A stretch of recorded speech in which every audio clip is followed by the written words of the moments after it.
急切地钻入我的皮肤。可这是什么东西？就是他的，是活性。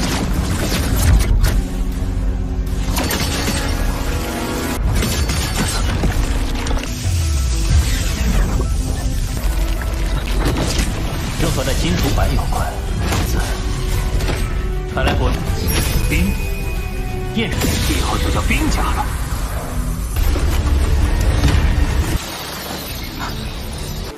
300单位，那你培育界主巅峰虎甲重组。是主人。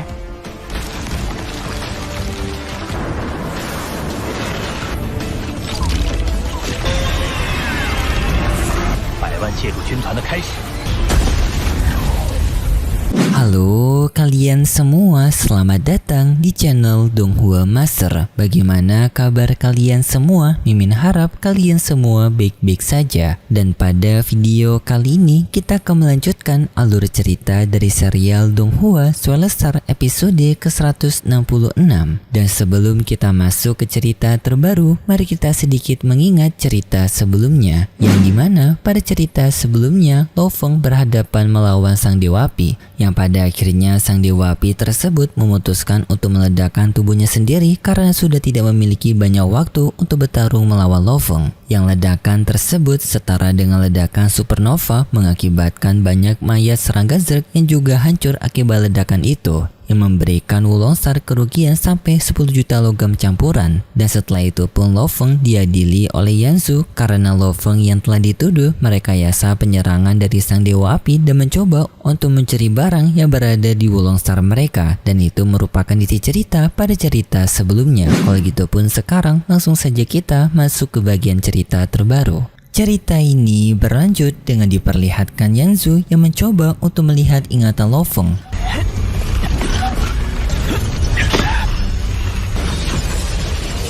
Tetapi Lo Feng melarangnya dengan mengatakan kalau dirinya tidak akan mengizinkan siapapun melihat ingatannya karena hal itu bisa berpotensi bagi Yanzu untuk menghapus ingatan Lo Feng dan juga menghancurkan kekuatan mental Lo Feng dari dalam yang membuat Lo Feng nantinya tidak akan menjadi seorang jenius seperti sekarang. Yanzu pun merasa marah karena Lo Feng yang mencoba untuk melawannya dan Yanzu mencoba untuk memaksa Lo Feng, tetapi di saat itu adanya Long Jue yang menghentikan Yanzu dengan mengatakan kalau apa yang dikatakan Lo Feng benar. Jika Yanzu mencoba untuk melihat ingatan Lo Feng, maka hal itu akan bisa memberikan kerugian yang buruk kepada Lo Feng, apalagi ingatan seseorang merupakan sesuatu yang rahasia.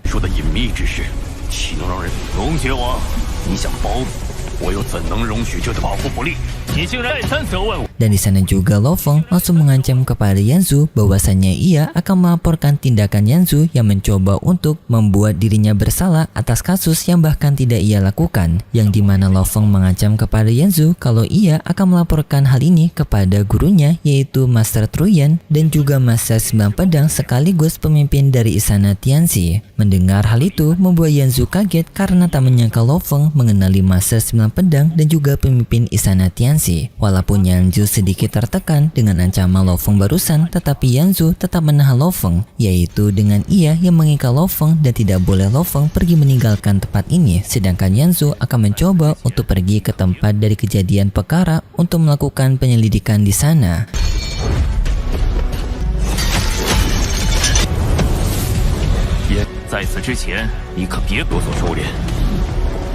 Setelah Yanzu pergi dari sana, Long Jue pun menenangkan kepada Lo Feng bahwasanya Lo Feng akan baik-baik saja karena jika benar cerita Lo Feng yaitu Lo Feng yang telah mengalahkan sang Dewa Api menggunakan kristal api, maka kemungkinan masih ada bekas ledakan tersebut. Sambil menunggu penyelidikan Yanzu, Lo Feng pun pergi ke dunia virtual untuk berbicara kepada gurunya dan juga melaporkan situasi yang sedang terjadi. Yang singkatnya Master Truyan telah memahami situasi Lo Feng dan juga di sini Lo Feng bertanya kepada Master Truyan kenapa Yanzu mencoba untuk menjebaknya, karena di sini Lo Feng yang baru pertama kali bertemu dengan Yanzu, tetapi Yanzu seakan memiliki dendam kepada dirinya. Master Truyan pun memberitahu kepada Lo Feng bahwasanya ini merupakan karena kesalahan dirinya, yaitu karena Yanzu yang membenci Master Truyan. Master Truyan menjelaskan kepada Lo Feng terlebih dahulu background cerita dari Yanzu, yang dimana Yanzu ini merupakan putra dari jenius besar Battle X Colosseum, yaitu Master Shihuo, yang dimana mana karena Master Shihuo merupakan jenius yang berbakat membuat ia memiliki harta peningkatan kekuatan yang melimpah dan harta itu diberikan kepada Yanzu yang agar Yanzu bisa berkembang mengikuti jejak ayahnya. Tetapi karena hal ini justru membuat Yanzu perkembangannya menjadi biasa-biasa saja karena selalu mendapatkan dukungan dari ayahnya yang membuat Yanzu tidak berjuang dengan caranya sendiri yang membuat keterampilannya menjadi standar-standar saja dan bahkan tidak bisa disebut sebagai jenius. Yang hal itu justru membuat sifat dari Yanzu yang semakin arogan dan juga memandang rendah orang lain.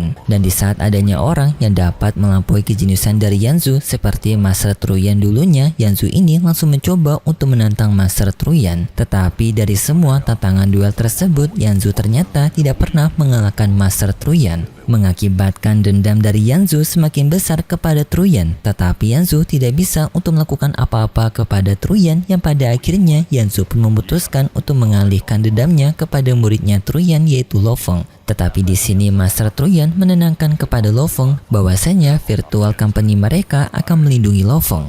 却拿我没办法，只好拿着天才。二来他恨我，可惜没找到罗峰设局杀人的证据。 Tak lama kemudian, Yanzu kembali ke tempat mereka yang di sini ternyata Yanzu bersama dengan para bawahannya tidak melakukan penyelidikan mereka dengan benar, yang bahkan di sini mereka telah membuat bukti palsu untuk menjebak Lo Feng lagi. Yang di sana pun Yanzu langsung menuduh kepada Lo Feng bahwasanya Lo Feng telah mengarang cerita yaitu dengan Lo Feng yang mencoba untuk menyerang sang dewa api dari belakang. Tetapi Lo Feng langsung tidak membenarkan hal tersebut. Tetapi Yanzu tetap memojokkan Lo Feng dengan di sini Yanzu yang akan mengurung Lo Feng ke penjara bintang. Tetapi di saat itu tiba-tiba saja Master Truyan muncul di sana membuat Yanzu kaget. 明明是你擅自扣押我们，放了他。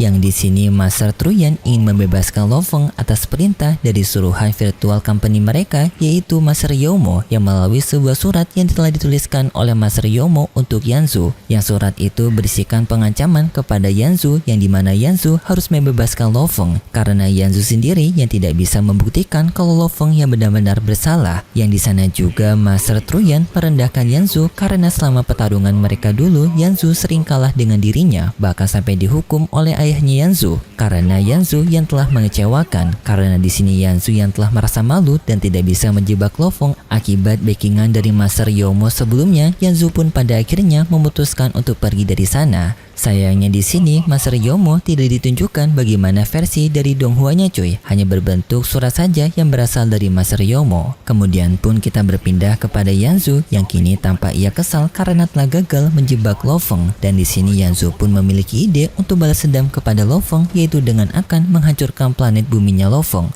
不愿杀你，反而将我打入地狱。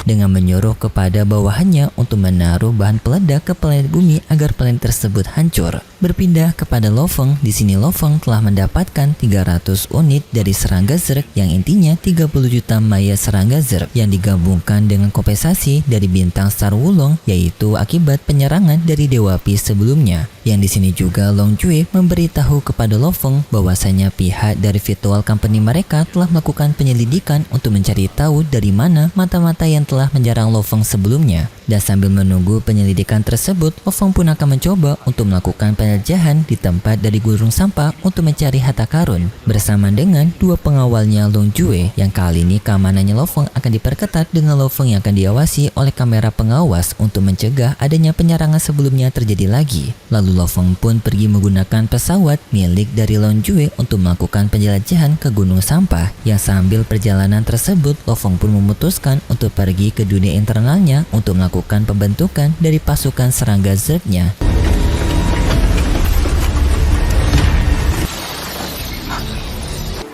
300单位，那你培育蟹主巅峰虎甲重组， yaitu dengan Lo Feng yang bertemu dengan Alina menyuruh kepada Alina untuk memulai pembentukan dari pasukan serangga Zerg mereka, yang di sini Lo Feng telah menunjukkan adanya 300 unit dari serangga Zerg yang membuat Alina merasa puas karena jumlah sebanyak ini maka mereka kemungkinan akan bisa membentuk 3 juta pasukan serangga Zerg. Lo Feng memahaminya, Lo Feng pun menyuruh kepada Alina untuk memulai pembentukan pasukan serangga Zerg tersebut. Alina menerima tugas itu dan ia pun langsung memulai pembentukan dari pasukan serangga Zerg.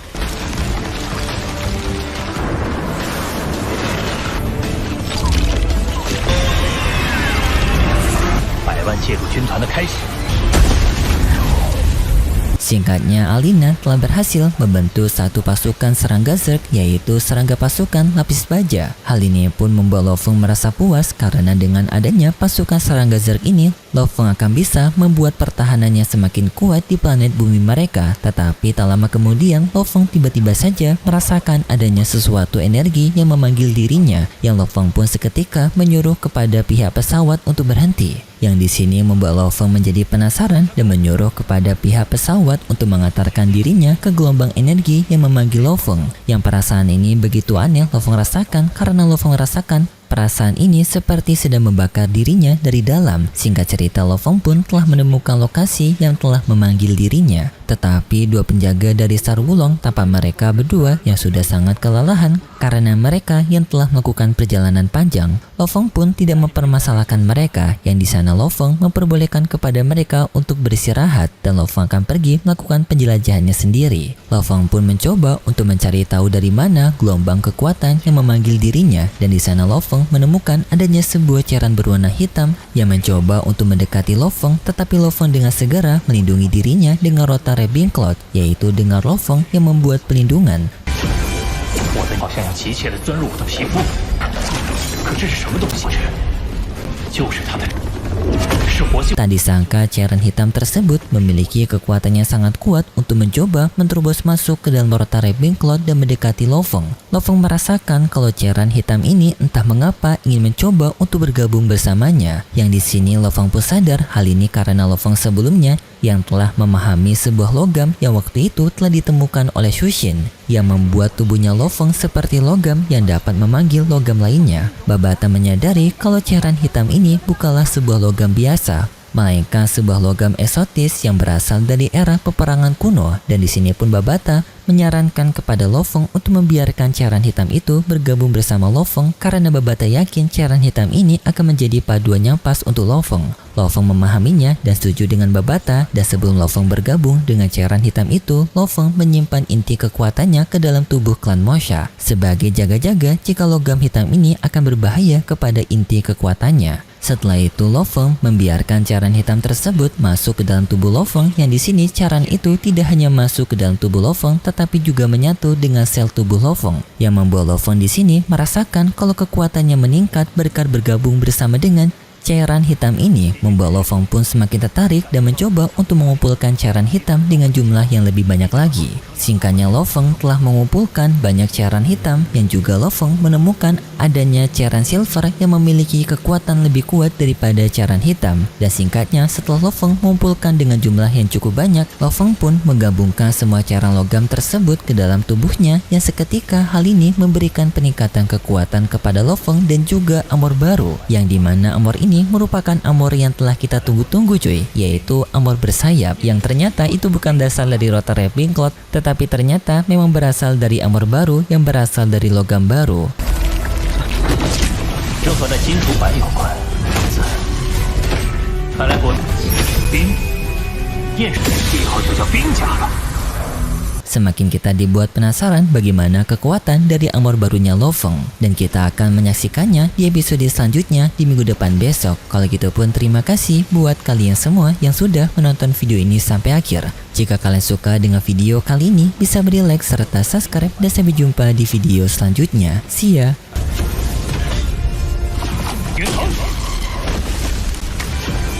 我的好像要急切地钻入我的皮肤，可这是什么东西？就是它的，是活性。